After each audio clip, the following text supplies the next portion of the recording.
Profesor, përshkuat skuadrën e Elbasanit, një skuadër që Gnavia pavarësisht se edhe është aty me pikë barabare sa tekon kampionatit, nuk keni fituar asnjëherë. Në bisedën superiore, ju kënaq fakti që është pikërisht Elbasani?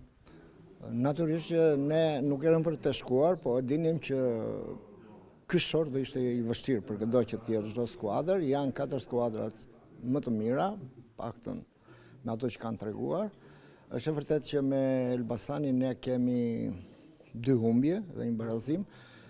Kto janë gjëra që ndodhin në futboll, ndeshjet e kupës kanë tjetër përgjegjësi, tjetër variant, tjetër angazhim dhe janë ndeshje me eliminim direkt, kështu që luhet me trajnerët, bëjnë zgjedhjet e tyre dhe strategjitë që nuk përshtaten me strategjitë e kampionatit. Të gjitha skuadrat janë aty, edhe në pikë edhe ne kemi bërë një ecje të barabartë me Elbasani. Nuk është se Elbasani ne na ka dominuar, po të shikojmë ndeshjet me kujdes. Kemi qenë po aty, kemi qenë me futbollin ton, kemi zotruar topin, por na ka ditur të marrë më të mirën me atë mënyrë loje, me prakticitetin që treguan dhe ambientin realist. Referuar sezonin që po shkon, ai shikoni fitimin e kupës apo shkuara deri në fund të këtij kompeticioni si shpëtim për Gnavien? Ne jemi brenda objektivave, kemi objektiva Final Forin, të shkojmë deri në Final Four, pastaj objektivat e tjera janë në vijshmëri të rezultateve. Synojmë, nuk e kemi fshehur ndonjëherë që synojmë trofet, por që tani për tani jemi te objektivi jon që është më i afërt është Final Fouri, pastaj vjen Kupa e Republikës. Trofeu i parë i madh që ka fituar Gnavia ka qenë Kupa, a është synimi prapë që të rikthehen atje?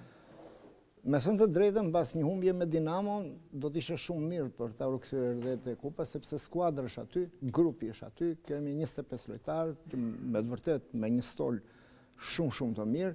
Rikthimi i Xhamailit që nuk u largua, ashtu siç ma tha dhe miku im Gerti Shashani, keni bërë blerjen më të mirë, tha, të këtij në këtë me Dajsinani që nuk iku dhe po rikthehet në formë Sota, i cili do të luajë që këtë javë, por rikthehet gjithë grupi është rikthyer, s'kemi asnjë të dëmtuar më, as të dënuar, Alex i kthen dhe kjo na jep mundësinë që jemi të përgatitur për vazhdimsinë kampionat me grupin që kemi dhe me financimet që kemi bërë me stadiumin dhe fushën shumë të mirë, nuk kemi asnjë frikë të themi, nuk kemi frikë njeri, por i respektojmë në maksimum kundërshtar, se futbolli është i bukur që nuk fiton gjithmonë më i miri dhe më i forti. Referuar spekulimeve, mendohet që mundet të ketë, nëse do të ketë një marrëveshje për t'u afruar një Serigi Lushkja që nuk është pjesë e kampionatit për shkak të luftës që do të bëhet atje.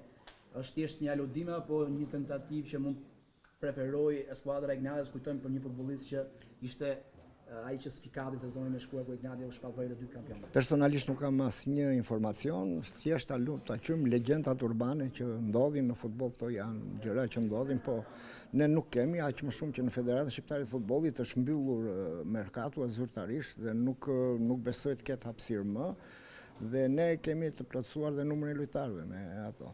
Për te kupës që zhvon Gjevdet revanshi e Gnavias është të premta, kërkon vendin e parë me Vllaznia. Po më mirë le ta thot Fiori Sinani se çfarë do ndodh, ne do të vazhdojmë, është një kundërshtar që respektojmë, po ka një gjë shumë të mirë. Vllaznia luan futboll dhe të luash futboll. Themi që jemi në këtë gjendje që është grupi tani, është pak më mirë se sa në ndeshjet e tjera, por Vllaznia është një skuadër që me të vërtet me blerje, me prurjet që ka bërë, ka krijuar probleme gjithë çdo lloj skuadre, ashtu si edhe neve mund na krijojë.